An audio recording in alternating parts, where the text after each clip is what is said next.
প্রশাসনিক যে শূন্যতা দুইটা সিটি কর্পোরেশন আছে সেটা করার জন্য আমরা ইতিমধ্যে করে দিয়েছি। এখন আপনারা জানেন যে আমাদের যে সিস্টেম অনুযায়ী এটা আরও কয়েক জায়গা থেকে অ্যাপ্রুভাল পেয়ে তারপরে আসবে আরও উচ্চ পর্যায়ে। সেটা আসলেই তারা তাদের দায়িত্ব পালন করা শুরু করবে। বিগত সময়ে রাজনৈতিকভাবে ঠিকাদারি প্রতিষ্ঠানগুলো ঠিক হওয়ার কারণে এই 5ই আগস্টের পরে সাময়িকভাবে কিছু কাজ বন্ধ হয়েছিল। আমরা সেগুলোকে পুনরায় চালু করার ব্যবস্থা নিয়েছি এবং এখন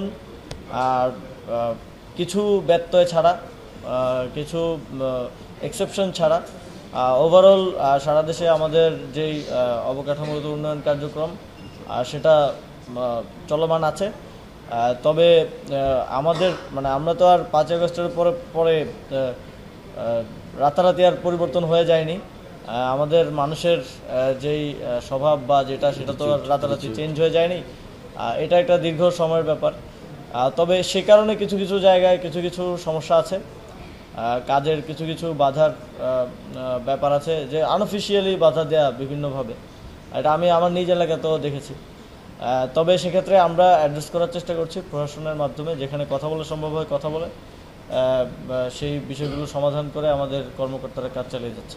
সোশ্যাল মিডিয়ায় দেখলাম যে উত্তর সিটি কর্পোরেশনের প্রশাসক নিয়োগ দেওয়ার জন্য আমি সুপারিশ করেছি। আসলে উত্তর সিটি কর্পোরেশনের নিয়োগটাতে এই মন্ত্রণালয় থেকেই দেওয়া হয়। ডিওটা হচ্ছে একটা অফিসিয়াল প্রসেস, যেই প্রসেসটা আসলে যে কোনো মন্ত্রণালয় যদি জনপ্রশাসন থেকে কাউকে আনতে চায় বা কাউকে নিয়োগ দিতে চায়, তাহলে সেক্ষেত্রে ডিও প্রদান করা হয়ে থাকে। তো খুব দুঃখজনক যে এই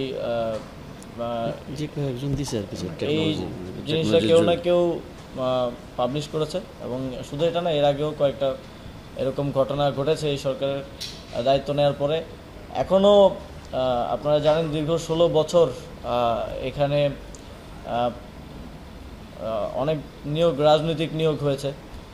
এখনও একদম ভেতর পর্যন্ত পুরোটা আমরা হয়তো পরিষ্কার করতে পারিনি। এখনও কিছু লোকজন রয়ে গেছে যারা হচ্ছে এই সরকারকে নানাভাবে বিব্রতকর পরিস্থিতিতে ফেলার জন্য এই ধরনের ঘটনা ঘটাচ্ছে।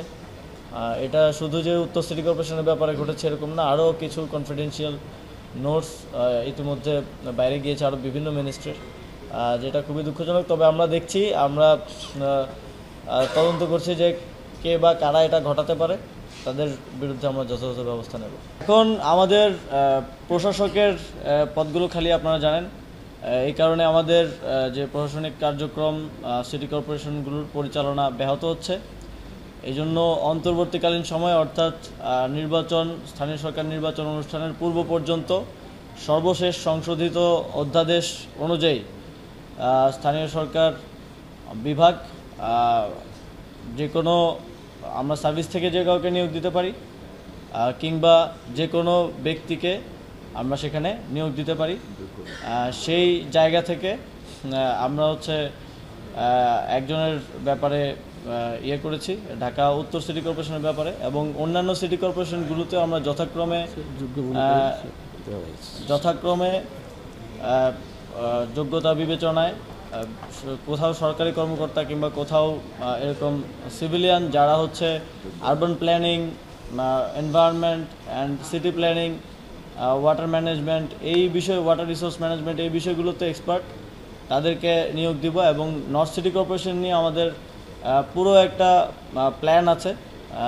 স্বল্প সময়ে আমরা একটা সিটি কর্পোরেশনে আমরা এটাকে একটা মডেল হিসেবে দাঁড় করাতে চাই। আপনারা জানেন এই সরকারের সময়টা খুবই স্বল্প, তবে এই স্বল্প সময়ের মধ্যেই আমরা পুরো একটা পরিকল্পনা করেছি নর্থ সিটি কর্পোরেশন নিয়ে।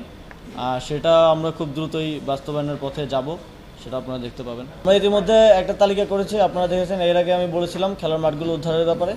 ইতিমধ্যে আমরা তালিকা করেছি এবং আমরা অফিসিয়ালি চিঠি দিচ্ছি, এবং আমরা খুব দ্রুতই মাঠগুলো পুনরুদ্ধার করে আবারও ঢাকার জনগণের জন্য উন্মুক্ত করে দেব।